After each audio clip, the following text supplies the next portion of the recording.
നിങ്ങൾ പലരും ഒരുപാട് കാര്യങ്ങൾ തുടങ്ങും, പക്ഷേ അതിലൊന്നും നിങ്ങൾ സക്സസ്ഫുൾ ആവില്ല, അല്ലെങ്കിൽ നിങ്ങൾക്ക് അതിലൊന്നും ഒരു റിസൾട്ട് കിട്ടുന്നയോ അതില്ലെങ്കിൽ അതിൽ നിങ്ങൾക്ക് പൈസ ഉണ്ടാക്കാനോ പറ്റത്തില്ല. അതിന് ഒരൊറ്റ കാരണമേ ഉള്ളൂ. ആ കാരണമെന്ന് പറയുന്നത് നിങ്ങൾക്ക് ഡിസിപ്ലിൻ ഇല്ല എന്നുള്ളൊരു കാര്യമാണ്. കാരണം നമ്മൾ എന്ത് കാര്യം ചെയ്യുമ്പോഴാണെങ്കിലും നിങ്ങൾ ഇന്നൊരു കാര്യം തുടങ്ങും, ചിലപ്പോൾ നാളെ നിങ്ങൾ ചെയ്യും, അല്ലെങ്കിൽ ഒരു 2-3 ദിവസം, ചില ഒരാഴ്ച, ഒരു മാസം നിങ്ങൾ ചെയ്യും. പക്ഷേ ഈ ഒരു സംഭവത്തിൽ റിസൾട്ട് കുറഞ്ഞ് തുടങ്ങി നിങ്ങൾക്ക് തോന്നുമ്പോൾ, അല്ലെങ്കിൽ നിങ്ങൾ ഉദ്ദേശിക്കുന്ന പെട്ടെന്നുള്ളൊരു മാസീവ് റിസൾട്ട് ഉണ്ടാകത്തില്ല.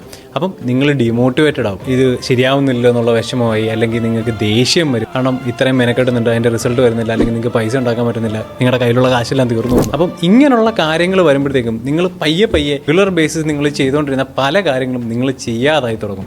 അപ്പം നിങ്ങൾ അതിന് പറയുന്നൊരു എക്സ്ക്യൂസ് എന്ന് പറഞ്ഞാൽ റിസൾട്ട് ഇല്ല, അതുകൊണ്ട് മോട്ടിവേഷൻ ഇല്ല എന്നുള്ളത്. അപ്പം നിങ്ങൾ മനസ്സിലാക്കേണ്ട ഒരു കാര്യം, നിങ്ങൾ ഒരു കാര്യം തീരുമാനിച്ചിട്ടുണ്ട്, നിങ്ങൾക്കൊരു കാര്യം ചെയ്യണമെന്ന് ആഗ്രഹമുണ്ട്. അപ്പം അത് നിങ്ങളുടെ മാത്രം ആഗ്രഹമാണ്, നിങ്ങൾ ആദ്യമായിട്ടായിരിക്കും ആ കാര്യം ചെയ്യുന്നത്. അപ്പം അതിൽ റിസൾട്ട് വരാൻ ഇത്ര സമയം എന്തായാലും എടുക്കും. അപ്പം ഈ സമയം